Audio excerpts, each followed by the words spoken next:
प्रथम वर्ष भूगोल के विद्यार्थियों के लिए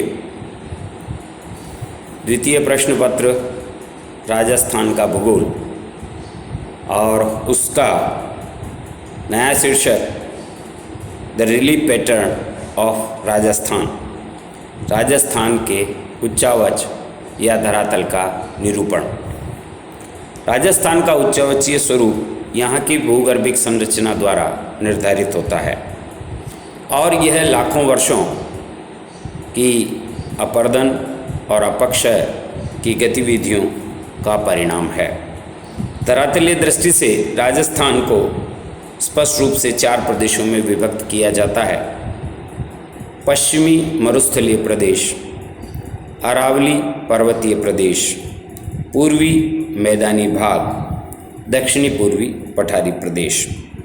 वास्तव में राजस्थान के उपयुक्त प्रदेशों की निर्धारक अरावली पर्वत श्रेणियाँ हैं, जो उत्तर पूर्व से दक्षिण पश्चिम तक विस्तृत है।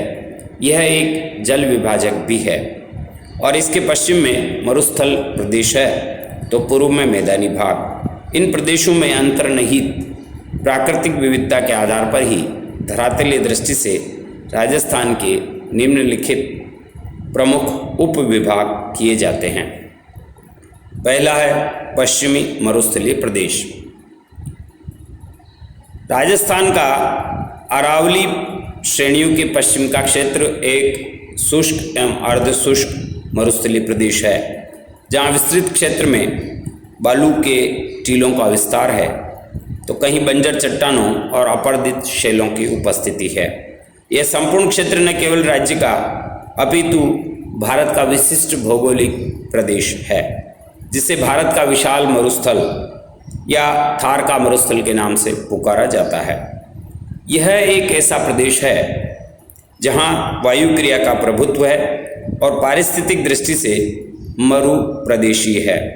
यह एक वृहद रेतीला मैदान है जिसका संपूर्ण विस्तार लगभग 1,75,000 वर्ग किलोमीटर में है। इसके अंतर्गत बाड़मेर, जैसलमेर, बीकानेर, जोधपुर, पाली, नागौर, सीकर, चूरू, झुंझुनू, हनुमानगढ़, गंगानगर से सम्मिलित होते हैं। हालांकि मानवीय क्रियाकलापों से, सिंचाई के विस्तार से कुछ क्षेत्रों यानी गंगानगर, हनुमानगढ़ और बीकानेर के मरुस्थलीय परिदृश्य में और जलवायु में कुछ परिवर्तन हुए हैं, किंतु मूल रूप से वह रेगिस्तानी ही है। इस मरुस्थलीय प्रदेश का ढाल पूर्व से पश्चिम और उत्तर से दक्षिण की ओर है। उत्तरी और पूर्वी क्षेत्रों की औसत ऊंचाई समुद्र तल से 300 मीटर और दक्षिणी भाग लगभग 150 मीटर है। संपूर्ण रूप से यह मैदान धरातल से युक्त है। मैदानी धरातल से युक्त भाग जहां छोटी पहाड़ियां और चट्टानी सतह भी दिखाई देती है। उच्चावच की दृष्टि से इस मरुस्थलीय प्रदेश के 4 उप प्रदेश है। पहला है माहन मरुस्थल, जो भारत पाक सीमा के सहारे पूर्णतः बालू के टीलों से आच्छादित प्रदेश है। दूसरा है बाड़मेर, जैसलमेर, बीकानेर का चट्टानी प्रदेश। इस चट्टानी प्रदेश में कच्छ की खाड़ी से लेकर बीकानेर तक का भाग विस्तृत है। फिर है अर्ध शुष्क प्रदेश, जो लूनी बेसिन और शेखावाटी को सम्मिलित करता है। पश्चिमी मरुस्थल प्रदेश में पर्मिनियन कार्बोनिफेरस काल में समुद्र का विस्तार रहा। इसके प्रमाण जुरासिक और उसके बाद के समुद्री तलछटों के निक्षेप के मिलने से पता लगता है। कालांतर में भूगर्भिक हलचलों से समुद्र पीछे हटता गया और इस प्रदेश में शुष्क दशाओं का विस्तार हुआ। इस प्रक्रिया अर्थात मरुस्थलीकरण का प्रमुख कारण मानवीय क्रियाएं, विशेषकर अनियंत्रित पशुचारण, वायु का अपर्दन रहा है। यह प्रदेश बालू का अथाह सागर है। मरुस्थलीय बालू का प्रमुख स्रोत वायु का अपक्षरण क्रिया से उद्भूत रेत कण हैं, जो मानसूनी हवाएं विशेषकर कच्छ के रन से वायु के साथ प्रवाह और प्राचीन काल की नदियों द्वारा बहाकर लाई गई चीका मिट्टी और कंकड़ है। इस मरुस्थलीय प्रदेश में दूर दूर तक बालू रेत का ही विस्तार है, परंतु कई स्थानों पर जैसलमेर, बीकानेर नगरों के चारों ओर चूना पत्थर और बालू पत्थर का प्रकटीकरण होता है। कुछ यहाँ की चट्टानी रचनाओं में कॉन्ग्लोमरेट्स, बालू पत्थर, सीस, नीस्ट और ग्रेनाइट शैलें प्रमुखता से अपना स्थान रखती है। ये चट्टानें बालू धरातल से विकसित हुई है और यहाँ वायु एक शक्तिशाली कारक के रूप में है। कभी कभी यहाँ 70 किलोमीटर प्रति घंटे की रफ्तार से हवाएं चलती है। मरुस्थलीय के विभिन्न भागों में सैंड ड्यून्स का विस्तार है। आकार, स्वरूप, वायु दिशा और वनस्पति की उपस्थिति के आधार पर यहाँ के जो रेत के टीले हैं, बालू के स्तूप हैं, उनको भी 4 प्रकार से रखा जाता है। पहला रेखीय या पवनानुवर्ती बालू के टीले, दूसरे हैं बरखान या अर्धचंद्राकार स्तूप, तीसरा पैराबोलिक बालू स्तूप और चौथा है तारा बालू स्तूप, पांचवा अवरोधी बालू स्तूप और छठा शॉक ऑफिस बालू स्तूप। इनका जो विस्तार है वो विभिन्न क्षेत्रों में अलग अलग है। मरुस्थलीय प्रदेश में 4 बृहद भूआकृतिक प्रदेश पाए जाते हैं। भौगोलिक दृष्टि से उनका विवरण इस प्रकार है।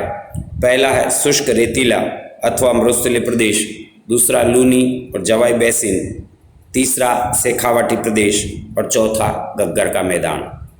तो पहला है शुष्क रेतीला और मरुस्थलीय प्रदेश, जहाँ 25 सेंटीमीटर वार्षिक समरेखा पश्चिम में स्थित है। यहाँ पर इसके अंतर्गत बाड़मेर, जैसलमेर, जोधपुर जिले के अधिकांश भाग और चूरू का पश्चिमी भाग सम्मिलित होता है।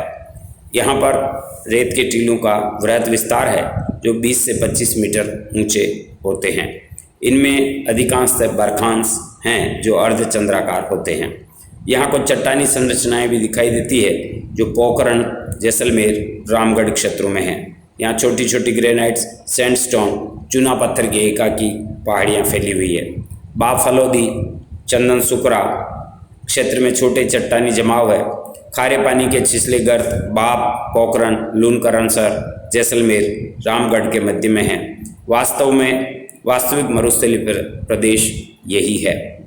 दूसरा है लूनी जवाई बेसिन या गोडवार बेसिन। यह क्षेत्र पाली, जालोर, सिरोही, जोधपुर और नागौर के दक्षिणी भागों में फैला है। यहाँ लूनी नदी अजमेर के निकट नाग पहाड़ से निकलकर दक्षिण पश्चिम में प्रवाहित होती है।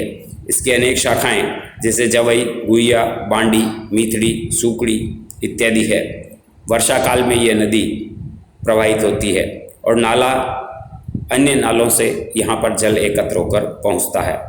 इसका तल रेतीला है। अधिक पानी की मात्रा आने के कारण हमेशा बाढ़ें आती रहती है। पंचपदरा, सनवरला, कपराना में खारे पानी के यहाँ पर जिले हैं। और अगला है शेखावाटी प्रदेश, बांगड़। शेखावाटी में चूरू, झुंझुनू और सीकर और नागौर जिले का उत्तरी भाग आता है। यहाँ पर कातली नदी अरावली से निकलकर उत्तर पश्चिम में बहती हुई राजगढ़ के निकट रेत में समा जाती है। डिडवाना, डेगाना, सुजानगढ़, तालछापर, परिहारा, कुचामन आदि इलाके यहाँ पर महत्वपूर्ण है। सांभर की नमक झील जो न केवल राजस्थान अपितु भारत में नमक उत्पादन के लिए प्रसिद्ध है। यह 65 किलोमीटर जयपुर से पश्चिम में। संपूर्ण झील लगभग 25 किलोमीटर लंबी, 10 किलोमीटर चौड़ाई में फैली हुई है। और अंतिम है गग्गर का मैदान। गंगानगर, हनुमानगढ़ जिलों में जो मैदानी भाग है उसका निर्माण गग्गर नदी से हुआ है। कहते हैं प्राचीन काल में ये सरस्वती रही है। यह एक वर्तमान में डेड रिवर है, मृत नदी है, क्योंकि इसका तल तो स्पष्ट है परंतु वर्षा काल में इसमें पानी प्रवाहित होता है। इसका उद्भव हिमालय से हुआ है। गग्गर का तल स्थानीय भाषा में जिसे नाली कहा जाता है, इसका विस्तार हनुमानगढ़, सूरतगढ़, अनूपगढ़ होते हुए पाकिस्तान तक है। इसी की एक शाखा द्रसद्वती की शुष्क घाटी नौहर भादरा में फैली हुई है। यह एक समतल मैदानी भाग है जहाँ सिंचाई की सुविधाएं का विस्तार हुआ है। इंदिरा गांधी नहर योजना के आने के बाद यहाँ के मरुस्थलीय भूदृश्य में परिवर्तन हुआ है। इस प्रकार ये पहला एक विस्तरित अपना भूस्वरूप का वर्णन प्रस्तुत है। अगले समय में अरावली भूप्रदेश। आज इतना ही। धन्यवाद।